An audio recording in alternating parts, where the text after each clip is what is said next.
A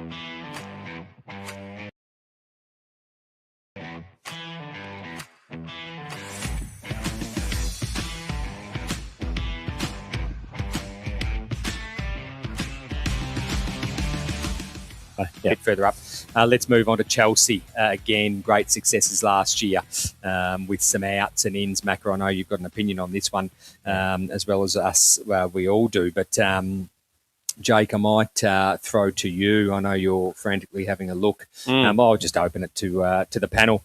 Ins and outs, boys. Well, they're good ins. So you look at Kai Lovelanay, East Brighton, believe he's a dual BNF winner, captain of that side. You've got Nick Carlin, who's just come from Div 1 EDS. He played in their Div 2 Premiership, a really versatile key position player, can play back and forward, and he's quite a good player. I think captain of that side. Josh Cowan, prolific ball winner. Sean Downey brings some speed, again, being a really good player at Division 1 level in MPFNL. And then I think the icing on the cake is probably Caperon from Geelong. How many games he plays, I think, is no one knows. I'm not even sure if Chelsea knows the final plan on that through sources. But, yeah, they're good ins and they're well positioned for a really good crack at going up to Div 1, I believe, with that list, yeah.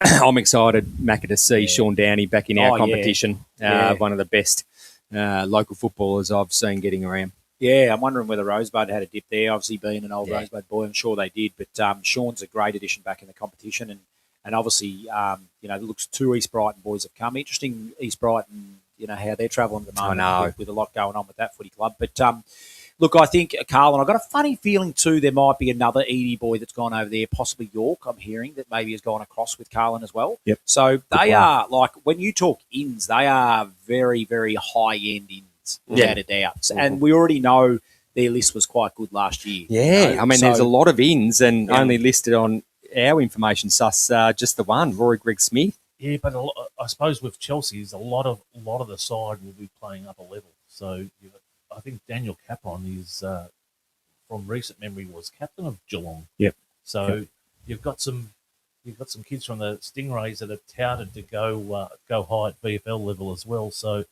yeah, it'd be very interesting what happens there. Am I throwing that out too that they haven't got an under 19s or have they? I think they will this year. They will. Yep. Okay.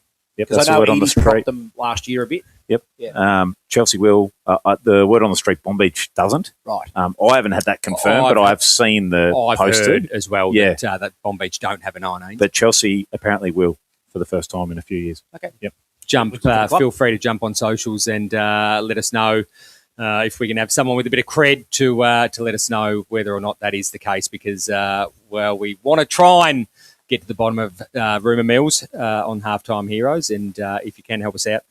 Anything else to add with Chelsea boys, Jake? I'm just going to chuck it in there that for me they're top 2 this year. They're top 2. Yeah.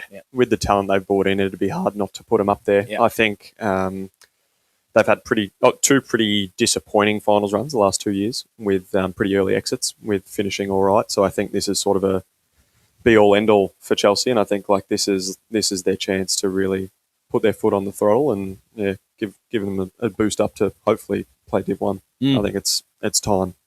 Two early round exits. They've really gone after it this off-season. You can tell with their, as we said, high-end recruits. So it'll be good to see what they can produce. And potentially some AFL Vic changes to the rules. Which need to be confirmed. Absolutely, to be confirmed. We won't go into that yet, as we might bring that up next week, given some upcoming changes. Whether that flows on to the MPFNL, I can't clarify, so I won't go into that yet.